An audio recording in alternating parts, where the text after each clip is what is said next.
Upozorňujem, že postup demonštrujeme na modeli L7. Pri iných zariadeniach sa môžu niektoré kroky mierne líšiť.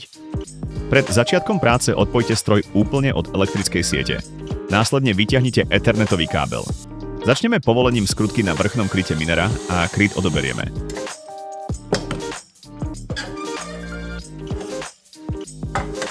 Teraz odpojíme všetky pôvodné ventilátory z matičnej dosky.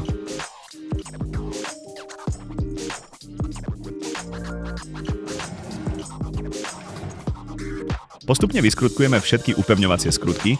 Na každom ventilátore sú 4.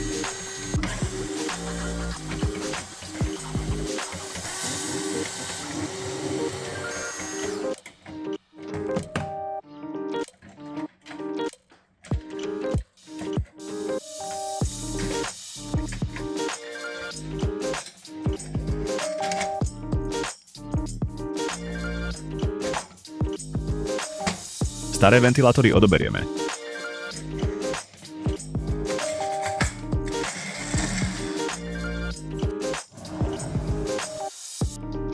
Pre prístup k druhej strane odskrutkujeme 2 skrutky na druhom, vrchnom ochrannom kryte a odoberieme ho.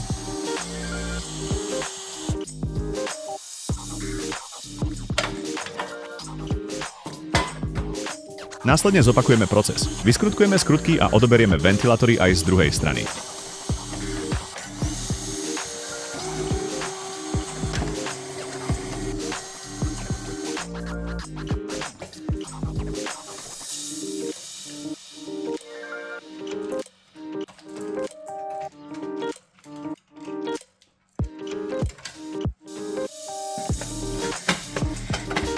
Ďalej rozbalíme krabicu s novým radiálnym ventilátorom. V balení nájdete sáčok so skrutkami a simulátormi ventilátorov. Vyberieme samotný radiálny ventilátor a pomocou 4 priložených skrutiek ho namontujeme na skelet Minera.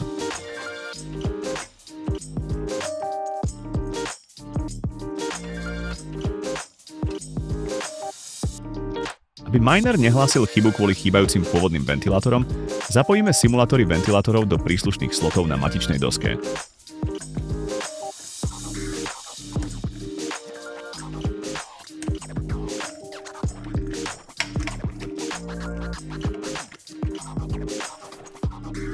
Keď je všetko zapojené, vrátime na miesto druhý horný ochranný kryt a zaistíme ho 2 skrutkami.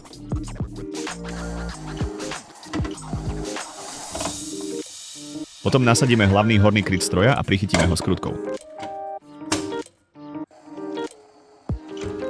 Teraz zapojíme radiálny ventilátor do elektriny.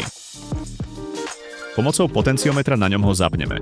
Cieľom je neskôr nastaviť ventilátor tak, aby sa prevádzková teplota pohybovala v rozmedzi 70 až 80 stupňov Celzia. Do Minera zapojíme ethernetový kábel a následne napájacie káble.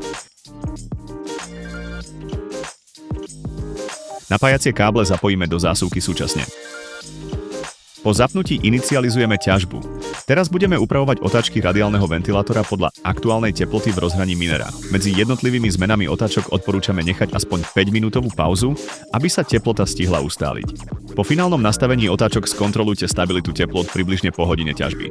Váš miner teraz ťaží efektívnejšie, tichšie a pri nižších teplotách.